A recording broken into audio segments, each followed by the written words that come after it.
Hello friends, welcome to our channel. 8th class की वसंत भाग 3 की हमारी जो चैप्टर्स की सीरीज चल रही है उसमें अब हमारा नेक्स्ट चैप्टर है बस की यात्रा। तो आइए अब हम मिलकर उसके MCQ सॉल्व करते हैं। तो फर्स्ट है हमारे पास, लेखक ने शाम की बस से जाने का निर्णय लिया। इस निर्णय के पीछे उसका क्या उद्देश्य था? वह आराम से सोते हुए घर पहुंचना चाहते थे, समय पर जबलपुर की ट्रेन पकड़ने का उनका उद्देश्य था, मित्रों के साथ जाना चाहते थे, बस की यात्रा का अनुभव लेना चाहते थे। तो यहाँ पर हमारा जो आंसर हो जाएगा, क्योंकि वह उनका जो प्लान था कि समय पर जबलपुर की वो ट्रेन पकड़ लेंगे, वहाँ से उस बस को लेने के बाद तब उनकी जो बस समय पर जो जबलपुर की ट्रेन पकड़ने का जो उनका उद्देश्य था वो पूरा हो सकता था। इसीलिए वो उस बस से यात्रा करने का निर्णय करते हैं और अपने सभी मित्रों के साथ उस बस में यात्रा करते हैं। तो इसका फर्स्ट जो आंसर हो जाएगा वो है हमारा समय पर जबलपुर की ट्रेन पकड़ने का।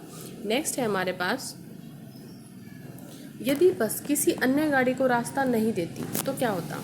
जब बस थी वो बहुत धीरे चल रही थी या बिल्कुल वो बीच में जाकर रुक जाती है, अगर वो अन्य किसी बस को रास्ता नहीं देती और बसों के लिए, गाड़ियों के लिए रास्ता नहीं देती तो क्या होता? तो वहाँ पर क्या था, बहुत अधिक अंधेरा था और वहाँ पर उस समय क्या घटना घट सकती थी? तो उसमें देखा है, वह बस समय पर पहुँच जाती, अंधेरे में दोनों की आपस में टक्कर हो जाती, दूसरी गाड़ी को रुकना पड़ता और चालकों की आपस में लड़ाई हो जाती। तो यहाँ पर हमारा आंसर हो जाता है कि यदि वह किसी अन्य बस को रास्ता नहीं देती तो अंधेरा होने के कारण वहाँ दोनों बसों की आपस में टक्कर हो जाती। तो नेक्स्ट है हमारा, ऐसा क्या हुआ कि लेखक तथा अन्य यात्रियों को विश्वास हो गया कि वे सकुशल घर नहीं पहुंच पाएंगे, सकुशल कुशलतापूर्वक ठीक ठाक से वो घर नहीं पहुंच सकते।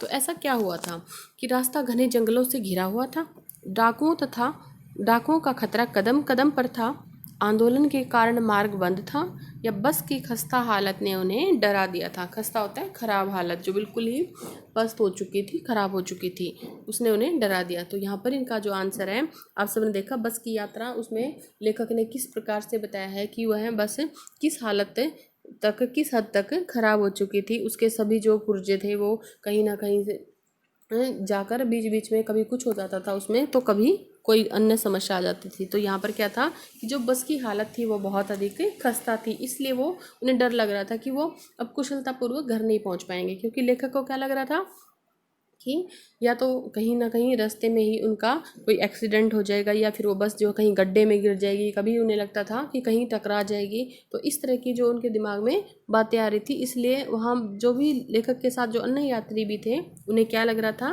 कि बस की खस्ता हालत ने उन्हें इतना डरा दिया कि वे सकुशल घर पर नहीं पहुँच पाएंगे। तो इसका आंसर हो जाता है हमारा डी।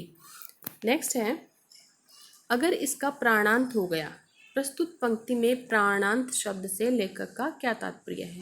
प्राणांत, प्राणों का मिलन हो गया, प्राणों का अंत हो गया, प्राणों की रक्षा या आत्महत्या। प्राणांत, जैसे कि आप देखते हैं इन दोनों शब्द, इस शब्द में प्राणांत में दोनों का क्या मेल है? प्राण, प्राणों का अंत, प्राणांत अर्थात प्राणों का अंत, प्राणों का अंत हो जाना। जो बस है उसके लिए इसमें जब लेखक कहता है कि कहीं ना कहीं इस बस का कहीं प्राणांत ही ना हो जाए, अर्थात वो खत्म, मर ही ना जाए। प्राणांत क्या होता है? मर जाना। लेकिन बस के लिए क्या होगा प्राणांत? कि वो पूरी तरह से खराब हो जाए, बिल्कुल डेड हो जाए, तो वो क्या होगा प्राणांत, कि वो बिल्कुल ही रुक जाएगी। तो उन्हें क्या होगा कि वो कहीं आगे जा ही नहीं पाएंगे, इसलिए यहाँ पर प्राणांत शब्द से उनका तात्पर्य था प्राणों का अंत। आंसर है हमारा बी। नेक्स्ट है, बस की यात्रा पाठ के लेखक का क्या नाम है? हरिशंकर परसाई, ओम शंकर परसाई, शंकर परसाई और हरिशंकर परसाई। तो आपने इसमें देखा ऑप्शंस में दो जगह हरिशंकर परसाई है, लेकिन उनको लिखा कैसे गया है?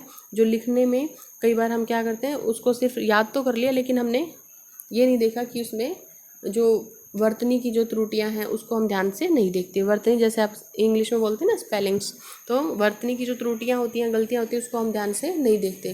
तो इसलिए इसमें क्या हो जाएगा हमारा, कौन सा इसका आंसर हो सकता है? क्या ओम शंकर परसाई है, या शंकर परसाई, या हरिशंकर परसाई? तो यहाँ पर हमारा है आंसर हरिशंकर परसाई। हरिशंकर परसाई में से कौन सा है? हरि, ये हमारा लास्ट हो जाएगा हरिशंकर परसाई। तो नेक्स्ट है आपका क्वेश्चन, लेखक ने ऐसा क्यों कहा कि बस सदियों के अनुभव के निशान लिए हुए थी। सदियों के अनुभव क्या, जैसे आपके कितने दिनों के एक्सपीरियंसेस हैं, तो उनके निशान लिए हुए थी। क्योंकि बस सभी सुविधाओं से युक्त थी, क्योंकि बस चल नहीं रही थी, बस बहुत पुरानी थी, या फिर बस पुरानी कंपनी की थी। तो इनमें से ऐसा क्या था कि जिससे कि वो सदियों के अनुभव के निशान कैसे लिए हुए थी? क्योंकि जो बस थी वह बहुत अधिक पुरानी थी, इसलिए वह सब सदियों के अनुभव के निशान लिए हुए थे, इसलिए लेखक ने ऐसा उसके लिए कहा है। नेक्स्ट है हमारा, लोगों ने सलाह दी कि समझदार व्यक्ति इस शाम वाली बस से सफ़र नहीं करते। प्रस्तुत कथन में समझदार व्यक्ति से क्या तात्पर्य है? क्या समझदार व्यक्ति परिस्थितियों से अनजान होता है, जिसकी समझ परिपक्व होती है, जो अध्ययनशील होता है, जो हर विषय में जानकारी रखता हो? तो अध्ययनशील जो पढ़ाई में लगा रहता है या किसी न किसी चीज़ का अध्ययन करता रहता है, उसके बारे में जागरूकता रखता है। तो इसमें जो समझदार व्यक्ति है वो किसके बारे में कहा गया है? इसमें आपने जब चैप्टर को पढ़ा होगा तो देखा होगा कि जो लेखक दूसरों से राय लेते हैं उस बस से जाने के लिए, तो सभी तो उसमें से लोग क्या कहते हैं कि जो समझदार व्यक्ति होता है शाम वाली बस से सफ़र नहीं करते। तो यहाँ समझदार व्यक्ति कौन है? उसके लिए होगा कि जिसकी समझ परिपक्व होता है, जो कि जिस तरह से एक मेच्योर बोला जाता है ना, इंग्लिश में आप वर्ड यूज़ करते हैं मेच्योर, उसकी सोच समझ से समझकर जो कोई जिस कार्य का निर्णय लिया जाता है और जिसकी समझ परिपक्व हो चुकी है। तो जिसकी समझ परिपक्व होगी वह इस बस से जाने का निर्णय नहीं लेगा, क्योंकि उन्हें पता था कि जो बस है वो कैसी थी, बहुत ही खस्ता हालत में थी, इसलिए ऐसी बस में यात्रा करना कोई भी नहीं चाहता। नेक्स्ट है हमारा, लेखक के मन में बस को देखते ही श्रद्धा उत्पन्न हुई, क्यों हुई? बस एक नव विवाह स्त्री के समान लग रही थी। बस को लेखक से बहुत गहरा संबंध था। बस की हालत ऐसी थी कि वह वृद्ध के समान लग रही थी। बस एक देवी के समान सजाई गई थी। तो यहाँ पर श्रद्धा जो होती है वो हमें किसके लिए होती है? नवविवाहित के लिए तो कोई श्रद्धा का भाव नहीं होता। तो बस को लेखक से बहुत गहरा संबंध था, ऐसा भी नहीं था क्योंकि उसे तो इसके बारे में बहुत ज़्यादा पता ही नहीं था।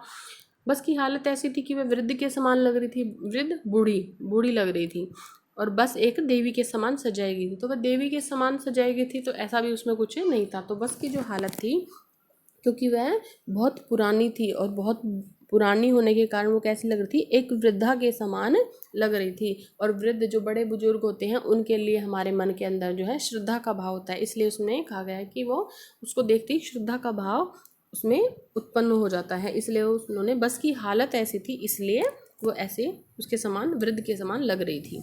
नेक्स्ट है हमारा, पाठ के आधार पर बताइए कि सविनय अवज्ञा आंदोलन तथा असहयोग आंदोलन किसने शुरू किए थे?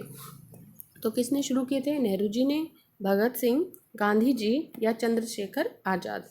तो ये चारों ही जो नाम हैं ये क्या हैं? हमारे जो फ्रीडम फाइटर्स हैं, स्वतंत्रता सेनानी हैं, उनके हैं। लेकिन इन आंदोलनों की शुरुआत किसने की थी? तो उनकी शुरुआत की थी गांधी जी ने। नेक्स्ट है हमारा, असहयोग का विलोम शब्द क्या है? असहयोग क्या होता है? जब हम किसी के साथ सहयोग का भाव नहीं रखते। तो ए का अर्थात कि ना का ना। तो यहाँ पर इसका विलोम पूछा हुआ है, सहयोग, सहयोगी, सहायता या समर्थन। तो इन सब का क्या है? कोई ना कोई किसी की सहायता करता है, किसी कार्य के लिए उसको समर्थन देता है, या सहयोगी होता है कोई। लेकिन हम इनमें क्या है, जो विलोम शब्द है, विलोम उसका जस्ट अपोजिट, उसका विपरीत जो शब्द है। तो असहयोग का जो होगा सहयोग, हमारा आंसर हो जाएगा सहयोग। असहयोगी होता तो सहयोगी हो जाता, ठीक है। तो इनके विलोम जो शब्द हैं उनका जो अपोजिट है, इनमें से अगर कोई एक होता, ये सहयोग नहीं होता, तो हम किसी और की तरफ जा सकते थे कि जो उससे थोड़ा बहुत मिलता जुलता हो। लेकिन यहाँ पर सहयोग दिया है तो सहयोग, असहयोग इसका विलोम शब्द हो गया।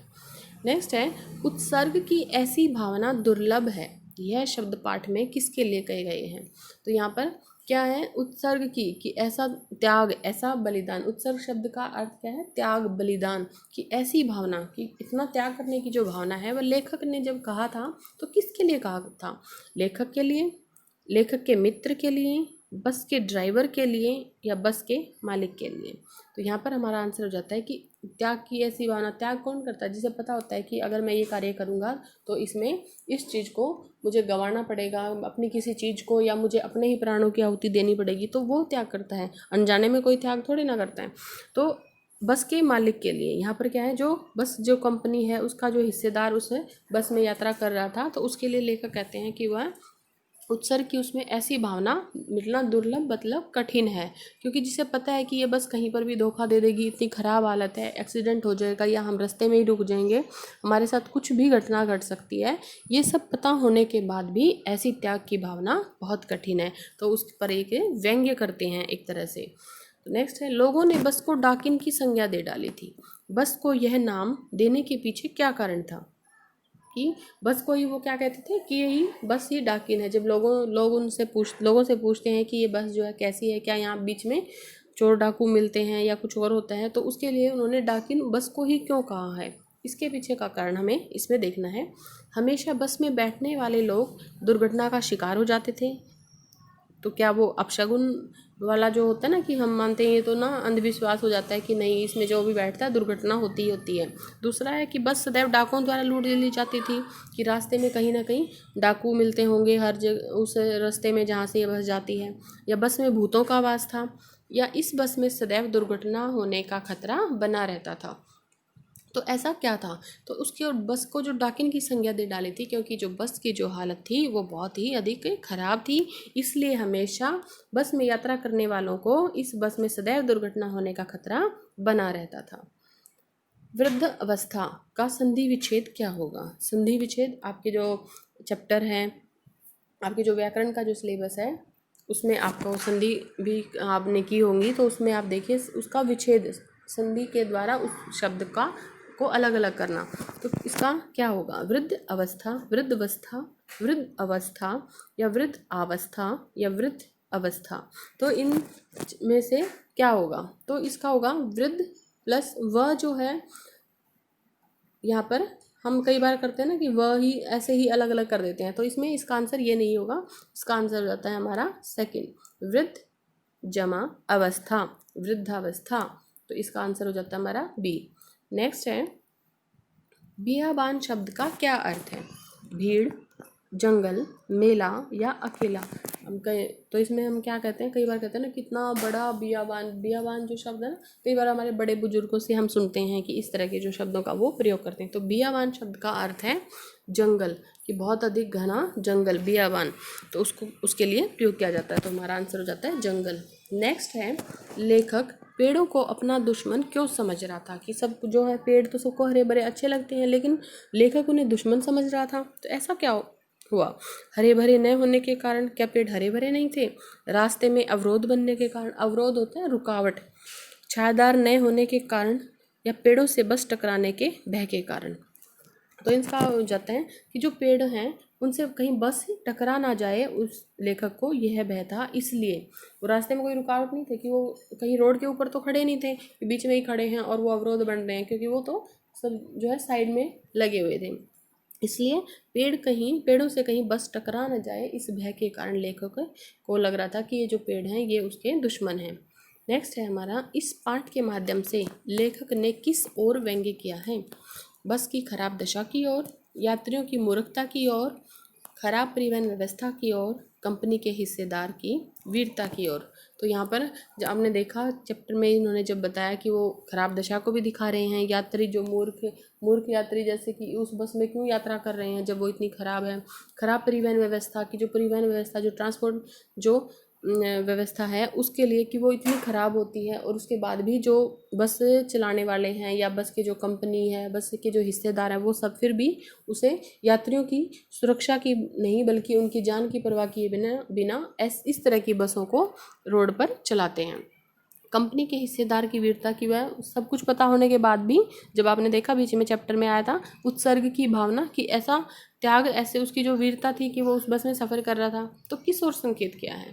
तो यहाँ पर इसमें आंसर हो जाता है, वैसे बताया इसमें सब चीज़ों के लिए ही है चैप्टर में, लेकिन व्यंग्य किस ओर है? व्यंग्य है जो खराब परिवहन व्यवस्था है उसकी ओर कि जो इतनी कई बार उसके माध्यम से जो लेखक है बताना चाहते हैं कि इतनी ज़्यादा खराब व्यवस्था जो परिवहन की बसें हैं जो भी साधन हैं जिनमें इतने सारे यात्री सवारी करते हैं, सफ़र करते हैं, लेकिन उनकी जान की परवाह किए बिना इस तरह की बसों को भी चलाया जाता है। तो ये खराब परिवहन व्यवस्था की ओर संकेत करता है। आई होप आप सबको ये वीडियो पसंद आया होगा। अगर आपको वीडियो पसंद आता है तो प्लीज़ लाइक, सब्सक्राइब और शेयर कीजिए और मिलते हैं नेक्स्ट वीडियो में।